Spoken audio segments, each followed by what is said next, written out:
Olá, gente, boa tarde. Então, meu nome é Camila, eu vim aqui para falar sobre do backlog ao impacto, né? Eu deixei minha apresentação mais para o final, mas só para dar uma pincelada, eu já tenho 20 anos trabalhando com tecnologia, trabalhando com e-commerce, trabalhando na área de produto. Hoje, com o conhecimento que eu tenho, eu vejo que desde os meus estágios, lá em 2004, 2005, eu já trabalhava com produto, né? Então, não tinha esse nome e eu aprendi isso ao longo desses anos todos, né? Então, qual é a mensagem hoje, né? Então, hoje, assim, eu já passei por alguns cargos de liderança e a gente vê que o time entrega muito, mas aí a gente não tem aquela percepção de impacto, de valor, né? Então, aí isso me fez muito pensar, o que importa? É a velocidade, é a quantidade de tickets, de tarefas que eu estou entregando, ou é o impacto que eu gero no meu usuário? Né? Então, é isso que eu trouxe para a gente refletir um pouco, né? Sair um pouco desse ciclo da fábrica de features, de ficar entregando, de ter um roadmap super cheio e ter mais, assim, trazer para o valor. Né? Então, o entregar muito não é necessariamente o gerar valor, né? Então, quando a equipe entrega muito rápido, nem sempre tem aquele impacto que a gente quer, né? E muitas vezes a gente vê em empresas que se mede o sucesso, que se mede o sprint com o número de deploys que é feito, ou então com itens de um roadmap que foram entregues, ou com a pontuação do ticket. Não quer saber se eu, num sprint, eu entrego 80 pontos ou se eu entrego 5, que eu realmente estou entregando valor. Né? Então, eu acho que trazer isso para o dia a dia e fazer essa reflexão. Né? É muito difícil mudar uma cultura quando ela já está muito enraizada na empresa. Mas eu acho que quando a gente começa a fazer esses questionamentos, quando a gente começa a conversar com o nosso usuário e quando a gente começa a trazer dados, ele começa a ficar um pouquinho mais fácil. Né? Então, essa é a reflexão que eu quero trazer aqui para vocês hoje. Né? A gente está sendo estratégico, a gente está entregando aquilo que gera valor, ou a gente só está mantendo aquela esteira funcionando, né? Está mantendo o time ocupado, está mantendo todo mundo trabalhando, mas a gente não está entregando valor de verdade, né? Então, a produtividade sem um direcionamento, ela só é movimento, ela não é transformação. E é isso que eu quero trabalhar muito. Então, quando a gente fala do time, né? Então a gente olha ali, você tem os sintomas. O time está tacansado, a gente tem aquele backlog sem fim, sempre um atrás do outro, ele não tem a revisão. Né? Então, o time está trabalhando, ele está entregando, mas ele não vê um retorno. Né? Se o usuário não está usando, se ele não está vendo o valor, você não tem esse feedback. Quando você não tem esse retorno, o time sente. Né? Então, a pessoa se sente sobrecarregado, porque eu estou fazendo muito, eu estou entregando. Às vezes, eu viro noite, porque eu tenho que fechar meu sprint e metade não está indo, meu burn down não está correto. Mas, de novo, eu não tenho aquele feedback. Né? Então, acho que a Nicole estava fazendo isso. O usuário está usando, né, essa pergunta. Vamos ficar mais próximo desse usuário. Né? E quando a gente vai mais a fundo, a gente entende que quais são as causas desse problema. Né? Qual é o problema da fábrica de feature? A gente não tem estratégia. Se não tem estratégia, uma estratégia clara, tudo é muito urgente. Então, a gente está sempre correndo atrás do rabo. Né? Então, é sempre tudo muito urgente, mas ele não é importante. É importante? Não é importante. Então, quando a gente não tem uma estratégia clara para o nosso produto, os stakeholders, eles acabam ditando o nosso backlog. Quem nunca teve um diretor, ou um CEO, um founder que falou assim, passa isso aqui na frente, ele é mais importante. Passa isso aqui que é o que o usuário quer. É mesmo? Você tem certeza? Né? E, então, assim, eles acabam tomando decisões sobre o nosso produto com muito improviso, baseado totalmente em opinião pessoal, né? E não tem dados, eles não têm evidências.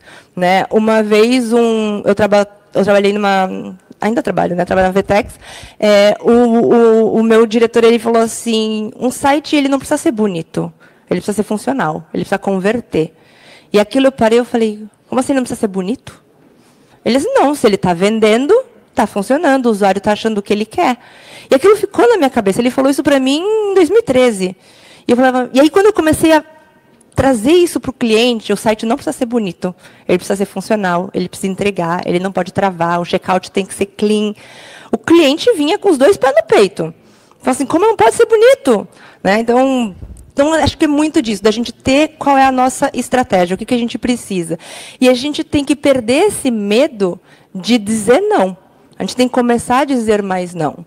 Né? E eu até fui apelidada uma vez que eu era a senhora não. As pessoas chegavam na sala, ia pedir alguma coisa, tem que falar com a Camila. Não, mas ela só fala não. Mas essa é a função dela, né? Então, ela, como PO ali, ela é meio que o porteiro para ninguém. Ela que barra as demandas de gerentes direto para o desenvolvedor. Ela que faz parte da estratégia do produto, para onde ela está indo. Né? Então, o dizer sim para tudo é o caminho mais rápido. Né? Eu evito dor de cabeça, eu evito conflito, mas não necessariamente é o melhor caminho. Né? Então, eu tenho um case aqui, isso aconteceu em 2012, mais ou menos. Né? Estava trabalhando na Canui e tiveram assim a brilhantíssima ideia de falar, vamos fazer lojas segmentadas, né? Vamos fazer lojas patrocinadas. E aí a gente foi, conversou com os nossos fornecedores, e a gente conseguiu a Red Bull. Falou, vamos fazer a loja da Red Bull. Né? Mas não era uma loja da Red Bull dentro da loja da Canui. Era uma loja completamente separada. Era uma loja com URL própria, com tudo próprio, e por trás era o nosso framework. Era o nosso sistema, tudo. Mas eu tive que dividir. Né? E aí, falar assim, a gente não está pronto para isso. A gente nem trabalha com marketplace, a gente ainda nem tem marketplace. Né? Então, a gente tem que duplicar tudo. E, de fato, a gente foi lá na base de código, duplicou o código todo, começou a personalizar, só que eu precisava ter estoque unificado. Que a mesma jaqueta da Red Bull que eu vendia na loja da Red Bull, eu tinha que vender na Canui, ela sai do mesmo centro de distribuição, era um estoque unificado. Então, foi um trabalho muito, muito grande. Né? E aquela coisa, a gente tem que lançar para amanhã, a gente não pode perder o timing, tem que ser super rápido. Quando a gente estava no meio do caminho desenvolvendo a loja da Red Bull, eles vieram, a gente conseguiu mais um parceiro, a gente tem a Waves, a gente tem a O'Neills, a gente tem não sei quem. E assim, num prazo de 2, 3 meses, a gente fez umas 5 lojas próprias. E a gente lançou praticamente tudo junto, uma semana atrás da outra. Sem validação, sem nada. Era só um gut feeling que vamos aumentar a conversão, vamos trazer aqueles fãs que são super fãs da marca. E eu nem pensei na época, né? Também tinha acabado de começar a minha carreira. Falei, ok, vamos fazer. Se vocês estão dizendo, né? Quem sou eu para falar não? Mas acontece que eles tinham o mesmo tempo de carreira que eu. Né? A gente tinha, todo mundo tinha a mesma idade, ninguém tinha experiência. Mas aquela coisinha lá no fundo fala assim, ele sabe mais do que ele está falando do que eu. E aí a gente fez. E aí no que a gente fez, a gente lançou, o que aconteceu? As conversões da Canui, lá para baixo. E aí a gente foi analisar. Então, receita mensal da empresa está na mesma. Mas quando eu começo a olhar loja a loja, eu canibalizei o meu público. Então, aquela pessoa que comprava a jaqueta da Red Bull dentro da Canui, foi comprar na loja da Red Bull. Eu deixei de vender? Não, eu não deixei de vender. Mas a hipótese é que eu ia aumentar receita, que eu ia aumentar vendas. E isso não aconteceu. E por muitos meses a gente continuou sustentando e trabalhando, e o time de marketing tentando conseguir outros nomes para ter outras lojas. Eu falei, gente, não dá. A gente não conseguiu recuperar. Eu tenho aqui 5 lojas para sustentar, eu tenho 5 servidores para sustentar, eu aumentei meu custo em 5 vezes, eu tenho que aumentar meu time de infra, porque eu também aumentei minha infra 5 vezes, então eu aumentei um custo, minha receita continua exatamente a mesma. Então, quando eu olho lá no final do mês, que eu faço o meu balanço, eu estou perdendo dinheiro. Né? Então, isso não funciona. Então, a gente demorou muito tempo para perceber. Né? Então, eu demorei muito tempo para aprender a falar não. Mas isso são aprendizados que a gente tem constantes. Eu acho que hoje, quando a gente fala da cultura de produto, a gente já tem isso. Né? Então, eu acho que a provocação aqui, acho que a lição aprendida é a pensar se faz sentido. E mesmo que não tenha resposta, não sei se faz, estou em cima do muro, vamos fazer um teste? Por que a gente tinha que ir all-in em 5? Por que a gente não faz um?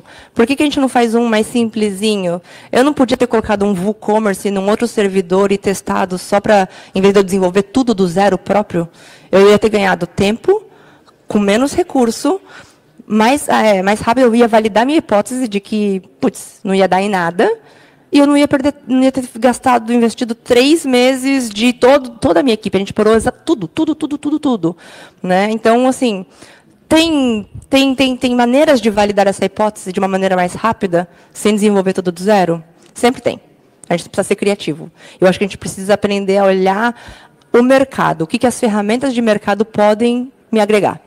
Né? Então, acho que a gente fica muito no vamos fazer in-house, vamos fazer tudo, e a gente esquece que existem coisas mais fáceis. Podia ter colocado ali um Magento, open source, por que não? Né? Então, acho que esse é o aprendizado. E tem alguns momentos da vida que a gente precisa puxar o freio. Né? Não dá para sair sempre entregando no automático. Então, a gente hoje, muitas vezes, quando a gente olha para o nosso backlog, ele virou uma lista de tarefas a serem feitas o mais rápido possível, sem pensar se aquilo realmente faz sentido ou não. Né? Então, a virada de chave, pelo menos a minha virada de chave, é quando a gente decidiu parar e pensar. Né? Quando a gente fala, vamos se organizar, vamos limpar, vamos nos questionar. Isso aqui que está no backlog faz sentido? Né? Então, nesse momento, né, acho que após esse aprendizado, toda história que eu criava, ela tinha que ter uma hipótese por trás. E eu tinha que ter uma maneira de validar essa hipótese. E muitas coisas... E no papel é bonito. Né? A gente tem a teoria, que a gente tem que validar a hipótese. No dia a dia, você volta e valida a hipótese? Todo mundo mede e volta? São poucas as pessoas que fazem. A gente sempre fala, é aquela coisa assim, entreguei, passa. Né, vamos para o próximo. Mas eu acho que a gente tem que voltar e ver aquilo realmente faz sentido. Gasta tempo. Às vezes é cansativo. É difícil, às vezes, de ter o número certo e assertivo, mas é necessário. Porque isso gera aprendizado e gera um direcional para o teu produto. Às vezes você tem uma visão de que ele vai servir a proposta A. E quando você analisa o que você está entregando, como as pessoas estão usando, as pessoas usam ao contrário. Aí você fala, poxa, meu produto ele não resolve o problema A, ele resolve o problema B. E eu nem tinha pensado que B podia ser um problema, né? Que podia ser algo que eu posso vender. Então, acho que a gente tem que realmente parar, organizar e se perguntar. Né? E pode ser que, às vezes, a gente faça isso em uma semana. A gente para tudo por uma semana, mas isso vai economizar um esforço e um tempo lá na frente que é impagável. Né? Então, na Canoe, após esse fiasco todo, sempre entre sprints, a gente tinha 2 dias meio que de pausa, entre terminar um sprint e começar o outro. A gente fazia uma retrospectiva muito reflexiva, sabe? Todo mundo trazia tudo, era uma manhã inteira, e a gente, assim, juntava, a gente levava pão de queijo, café, era um café da manhã, onde a gente fazia a nossa retrospectiva e sem filtros. Ali é puramente profissional. Eu não quero magoar o outro, eu não quero dizer que o outro está fazendo errado. É o que nós aprendemos durante esse ciclo e como eu me senti durante este ciclo. Né? E aí a gente fazia um dia e meio de planning. Né? Vamos discutir qual é o problema, qual é a hipótese, o time, vamos concordar, e a gente colocava tudo. Então, quando a gente começou a fazer essa pausa, os nossos diretores falavam, vocês estão malucos? Tipo, são 2 dias que vocês estão perdendo. A gente falou, não está perdendo. Nós estamos planejando. E isso vai ajudar a gente a ter um sprint assertivo. Você não reclama que a gente põe 25 tarefas no sprint e entrega 10? Aí, no outro sprint, eu ponho 10, porque aí as tarefas ficam maiores. Né? Eu ponho 10 e entrego 5, que eu nunca entrego aquilo que eu prometi, porque a gente não planeja. Agora a gente vai planejar. E aí a gente começou a acertar. A gente começou a acertar a nossa cadência. Né? Então... essa foi uma dos aprendizados. E um outro case que também, quando a gente pensa assim na virada de chave, foi na pandemia. Na pandemia, eu estava trabalhando numa empresa que chamava Quandu. Eu estava morando lá na Alemanha. E a Quandu é uma empresa de reserva de mesas em restaurantes. Quando chegou a pandemia, o que aconteceu? O restaurante fechou. Né? A receita da empresa, 0. Porque a gente ganhava um take rate por assento que era reservado. Né? Tinha uma taxa mensal, mas ela era mínima, ela não era suficiente para bancar 600 pessoas na empresa. Né? E aí, no desespero, todo o C-level, os diretores, falaram que a gente precisa fazer alguma coisa. E aí caiu para o meu time. Meu time cuidava do produto B2B, que era focado no restaurante. Vamos fazer um app de delivery. Né, para as pessoas colocarem, a gente coloca no nosso no app B2C, o cliente vai botar um pedido e o restaurante vai entregar. Só que a gente tinha, sei lá, 3 semanas para fazer. Só que eu já tinha tantos outros, né? Tipo, já tem iFood, já tem Rappi, lá, enfim, tinha pelo menos uns 7 concorrentes fortes, muito bem estabilizados. E o nosso não era o nosso core business. Mas no desespero, vamos fazer. Então a gente virou, resolveu fazer, e o que aconteceu? Deu resultado? Não. Não teve tração, não teve adoção do restaurante, não teve adoção por parte do cliente, porque ele abria o nosso app e assim, eu quero reservar a mesa no restaurante. Então, para que eu vou abrir um app de reserva de mesa do restaurante se eu sei que os restaurantes estão fechados? Ele não sabia, por mais que a gente tenha feito comunicação, tudo, não deu certo.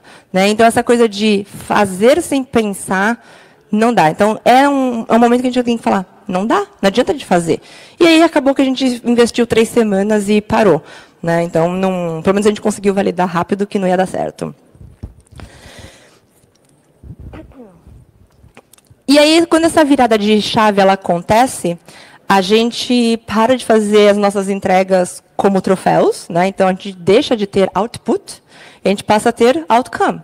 Então, a gente passa a entregar valor. A gente passa a entregar coisas que geram resultados de fato. Né? Então, entregar 5 funcionalidades, ela pode parecer ótima, mas nenhuma delas muda o comportamento do usuário, ela resolve um problema que o usuário tem, ou ela melhora uma métrica de negócio. Né? Então, a entrega a gente fez barulho. Ah, entregamos! Uhul!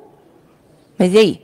Né? Então, o output ele é necessário, mas o outcome é o que realmente faz a diferença na vida nossa, né? De produto, do usuário, da empresa, principalmente. Né? Porque a gente não está aqui só para brincar. A gente tem um propósito, nós precisamos ganhar dinheiro. A gente vive no mundo capitalista. Então, qual é a nossa parte dentro da empresa? A gente tem que gerar entregas de valor.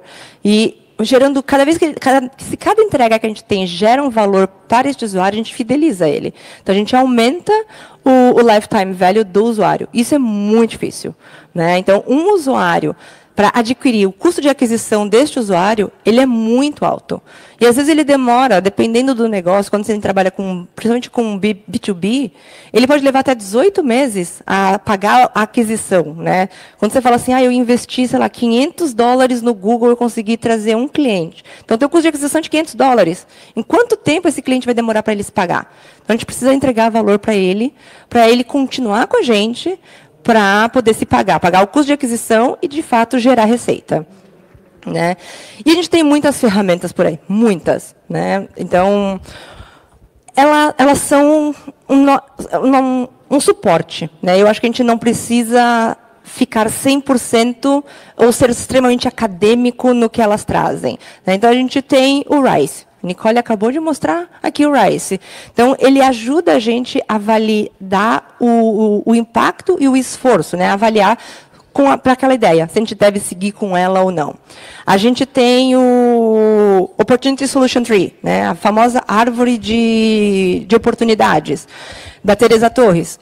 Ela também ajuda a gente a manter o nosso produto conectado com a nossa visão. Né? Então, a gente mapeia quais são os problemas, quais são as possíveis soluções, quais são as oportunidades que a gente tem para resolver aquele problema, para chegar, de fato, na nossa entrega. Né? E quando a gente fala de roadmap, então, quando um roadmap ele é bem feito, ele deixa claro o que ele está buscando atingir, não só o que a gente vai entregar. Né? Então, quando eu olho assim, eu faço uma reflexão, eu gosto muito de olhar para o meu passado. Quando eu vejo meus primeiros roadmaps, depois de muitos anos eu comecei a ter um roadmap, porque no começo eu não tinha nem roadmap, eu tinha uma lista de um backlog infinito. Quando eu comecei a ter a roadmap, eu tinha exatamente a entrega dentro desse roadmap. E aí, conforme eu fui evoluindo, conforme eu fui aprendendo, conforme eu fui amadurecendo, eu começava a colocar no roadmap o valor que eu quero entregar. Não é o meio, mas é o que eu quero entregar. E eu tenho a liberdade de pivotar no meio do caminho. Né? Então, eu trabalhei num aplicativo que era de caronas. Né? Então, e aí, esse aplicativo estava em diversos países do mundo. E na Índia, carona para mulheres é um problema. Né? Então, geralmente, a mulher que vai pegar uma carona, ela quer uma motorista mulher. Então, a gente começou a colocar essas flags. Né? Então, esta carona é só para mulheres, por exemplo. E a gente foi pilotar isso lá na Índia, como é que funcionava. E quando a gente falou, eu entendi o problema é a carona. Né? E aí a gente deu um nome para isso, então, só para elas, alguma coisa assim. E aí o founder, o diretor, ele olhava assim, e aí? E a feature? Eu falei, não importa a feature, é o que eu vou entregar. Né? Como é que vocês estão pensando em fazer? A gente está pensando em fazer assim. Legal. Aí voltava depois, e aí, vocês estão seguindo? Não, a gente pivotou. Não deu. Mas como assim? Vocês ficam refazendo e vai e volta? Falei, dentro do meu tempo de sprint, dentro do meu do tempo de planejamento, eu tenho total autonomia para fazer o que a gente acha que é melhor, mais fácil, mais rápido, e que vai resolver esse problema. Então, esse é o grande, porque aí a gente começou a colocar dentro do roadmap o valor que eu quero entregar, qual é o problema que eu quero resolver, qual é a dor que aquele usuário tem, e não a solução em si.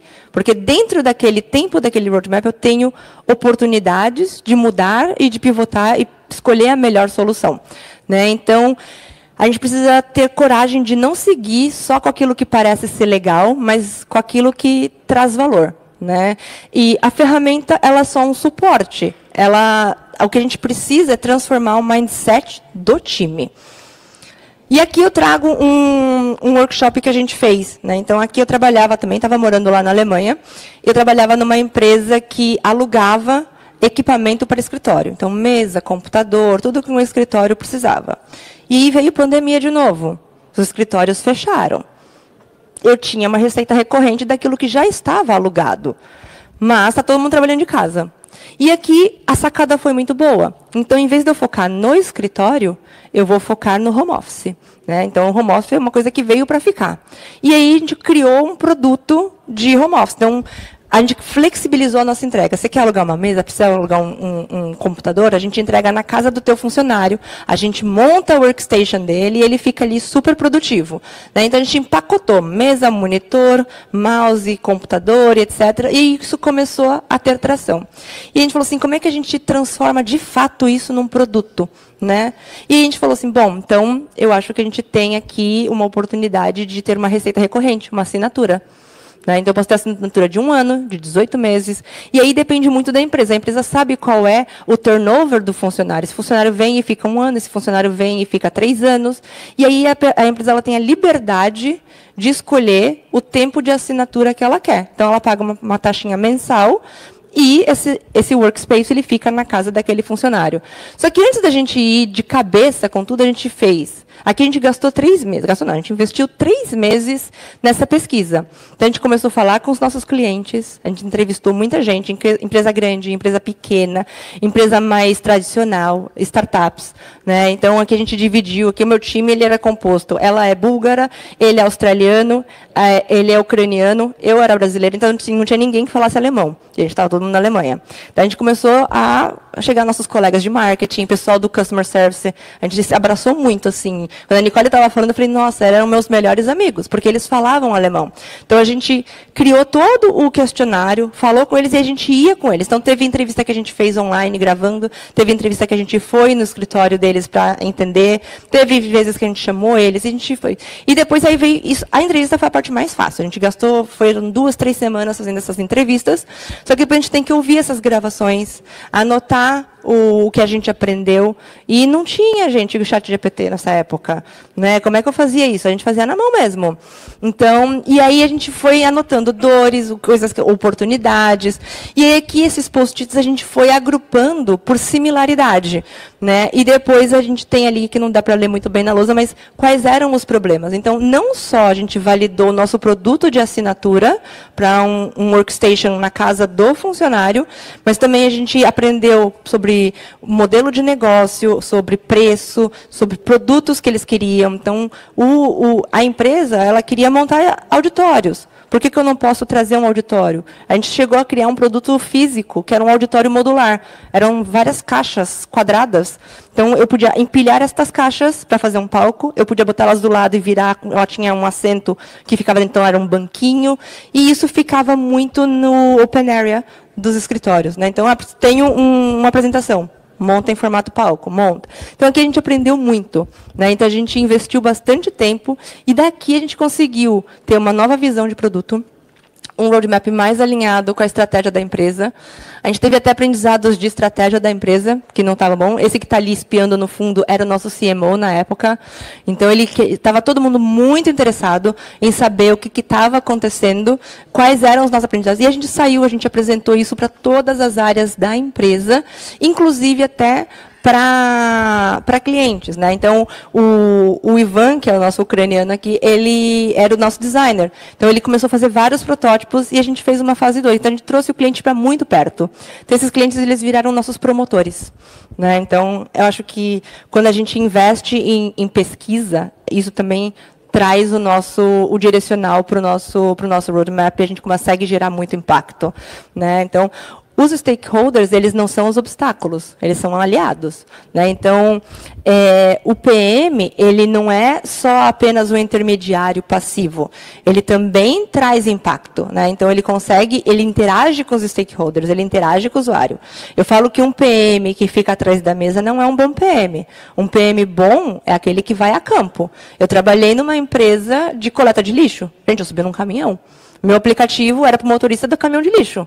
Tinha que aprender. Então, acordar às 5 horas da manhã para subir num caminhão de lixo e passar a manhã inteira até as 2 da tarde coletando lixo, não é legal, não. Mas, assim, aí você vê o que as pessoas passam. Então, você aprende. E aí você consegue, de fato, gerar impacto, né, para os teus usuários.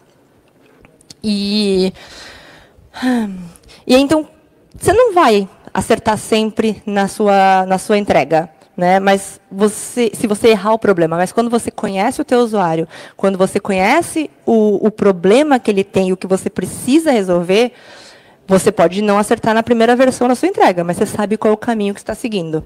Né? Então, essa proximidade com o usuário, ela é muito importante.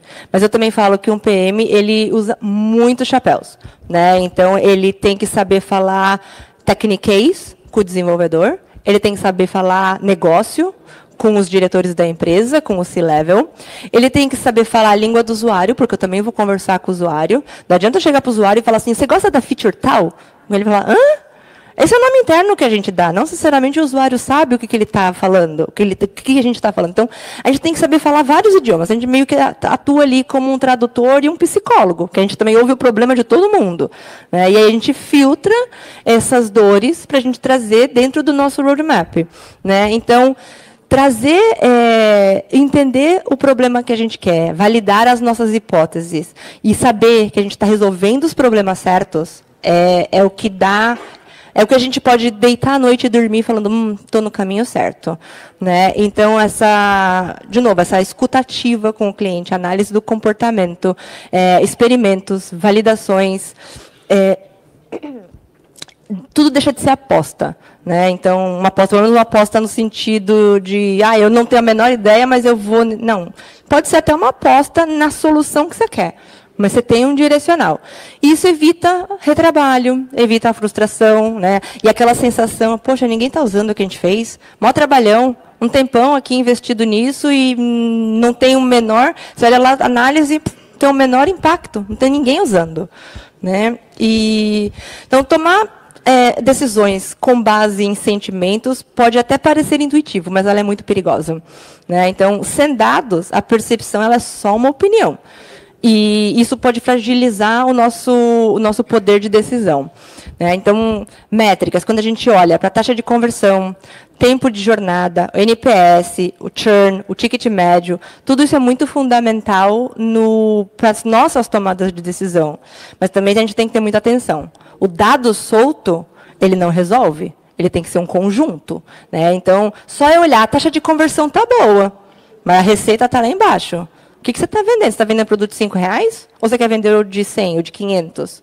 Né? Então, eu acho que tem que analisar como um todo. E é preciso saber interpretar essas métricas dentro do contexto que você tem da sua empresa, dentro do contexto que a empresa tem como objetivo estratégico. Né? E só assim a gente vai saber que o que a gente está fazendo move o ponteiro.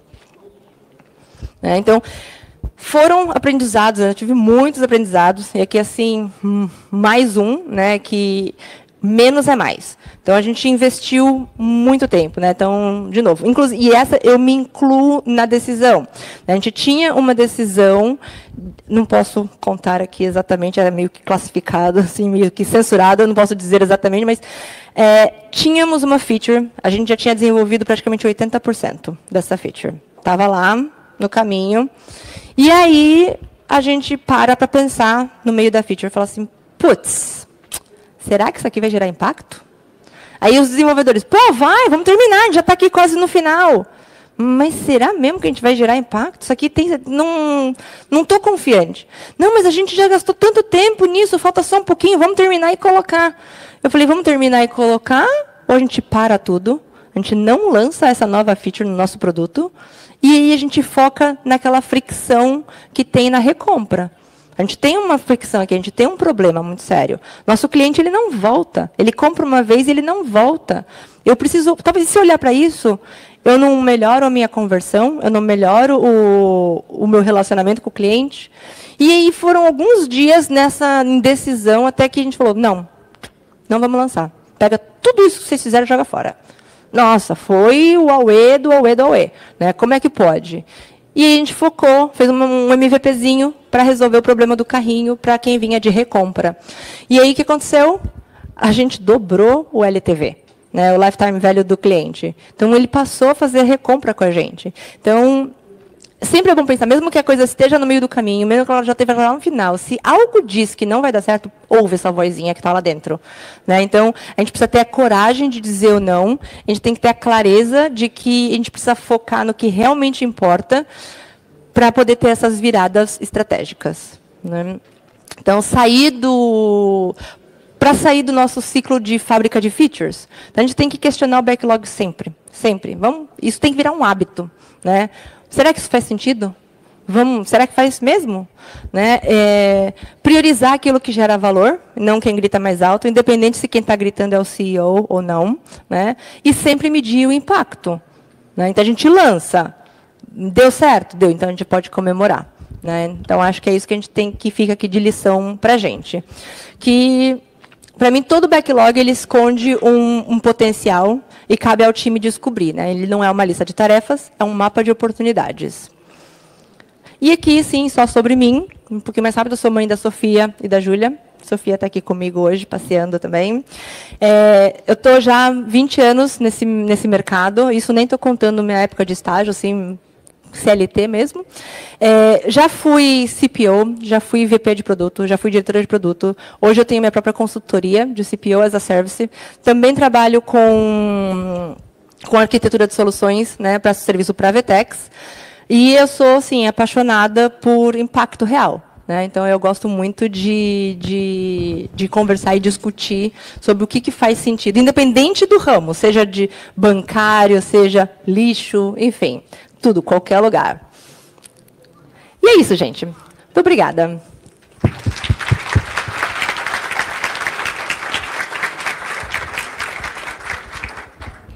Muito obrigado. Perguntas, pessoal? Uma pessoa para a Sodua. Opa! Obrigado pela palestra. Eu tenho uma pergunta difícil. No mundo de startups, ali, quando você falou bastante do caso da Vetex, por exemplo, que já era uma empresa um pouco mais consolidada, mas quando a gente está no universo de startup, em que o CEO é maluco, que é uma realidade. É uma realidade. Mas ele também não está errado, porque ele vem com uma ideia, e isso eu falo que já aconteceu várias vezes, ele vem com uma solução que já foi desenhada com o CEO lá da Azul, e ele sai com um contrato de 3 milhões que tem que executar em 30 dias. Ele tem a solução, ele sabe onde que ele quer chegar e ele tem o prazo. Como é que faz para lidar com isso? Porque a gente não está imune a essas decisões top-down. Né? E como você falou, ele vem com o contrato assinado. Tem que fazer. Né? Mas aí onde eu me coloco na questão é, você tem um tempo, você tem 30 dias. Quando a gente fala de projeto, a gente tem o escopo, o tempo e o custo. Ela tem que ser proporcional. Né? Se o escopo ele é muito grande, eu não consigo aumentar prazo, eu também não consigo aumentar meu custo, eu preciso diminuir esse escopo. Então, nesse caso, assim, a pergunta é, onde é que você quer chegar? Né? Sempre quando alguém chega para mim com uma solução pronta, eu falo, tá, legal, adorei a sua ideia. Você não descredita a pessoa, mas você fala assim, qual foi o gatilho, qual foi o motivador para você chegar nesta solução específica? E aí você vai perguntando, né? Aquela coisa dos 5 porquê. Mas por quê? Mas por quê? Mas por quê? Né? E aí você vai chegar numa dor ali no fundo. Né? Por que ele assinou o contrato com a Azul? Por que tem esse prazo? O que ele está tentando resolver? E aí, com base nisso, você tem 30 dias para conseguir prototipar, desenvolver, entregar e validar. Você tem um prazo muito curto. Então, eu acho assim, se você olhar ali, fazendo tudo muito rápido, o teu prazo de desenvolvimento em si, no máximo 3 semanas. Você não pode mais passar disso. E aí a coisa é, o que eu consigo fazer em 3 semanas que atende essa sua necessidade? E aí, assim, aí é a pergunta do milhão. Make or buy. Eu tenho que fazer in-house ou eu tenho que comprar algo de mercado? Será que algo que tem no mercado não consegue resolver meu problema, pelo menos nessa versão de 30 dias, protótipo para validar essa solução? Então, acho que são essas coisas que a gente tem que... O CEO, ele é sempre maluco, ele sempre vem com a ideia pronta. E aí a gente tem que dar aquela sambadinha para tentar entender onde ele quer chegar com isso. Oi, Camila, parabéns pela apresentação. Obrigada. Marlon, designer, eu trabalho com o pequeno varejo. E existe alta discussão no mundo do design, onde, se for entrar lá no NN Group, tem lá um artigo lá falando que talvez o Agile Scrum não seja a melhor forma de trabalhar com design, porque no design a gente pensa a solução inteira, porque a gente sabe que é ela que muda o jogo, né? Ela que muda o ponteiro. Às vezes, quando a gente entrega a coisa pingadinha, parece que aquilo ali acaba realmente... A gente não acaba vendo o valor na entrega, que é o que tu falasse, né? Então, assim, você falou em coragem, né? Então, eu acho que... Às vezes eu tenho a impressão que falta coragem e até humildade para as empresas estarem revendo os seus processos, né? Pô, a Agile Scrum a gente bota pressão nos dev, bota pressão em todo mundo conhece o prazo, mas se for perguntar para um dev, para um designer e para um PO, eles não vão ter a mesma noção de qualidade, o mesmo conceito de qualidade, sabe? Então, acho que eu vejo isso escapando muito no dia a dia e parece que às vezes a gente está no modo automático, né? Tipo, todas as empresas que trabalham com software vão trabalhar com Agile Scrum e porque todo mundo trabalha, sabe? Às vezes não entendendo realmente o que está sendo feito. Né? Eu tenho um bom tempo aí como designer, vai fazer 30 anos daqui a uns 2, 3 anos. Enfim, e eu trabalhei com o Kanban só durante 1 ano. E eu tive uma experiência muito positiva, sabe? Eu mergulhava na solução, desenhava e tal, e aquilo era muito proveitoso. Mas, assim, vendo essa correria do Agile do dia a dia, assim, parece que a gente está delegando a ação de pensar e a gente está no modo automático, sabe? Tipo...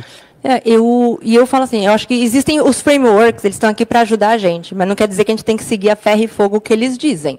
Né? Então, também já trabalhei com Kanban, tive uma experiência super boa. Trabalhei com Scrum, lugares bons, lugares ruins. Eu acho que quem molda isso é o time. Né? Eu acho que quando a gente trabalha em time, nós temos que ter acordos. Né? Todo mundo, não é alguém chegar e falar assim, hoje eu quero trabalhar com Kanban, todo mundo aqui vai trabalhar com Kanban.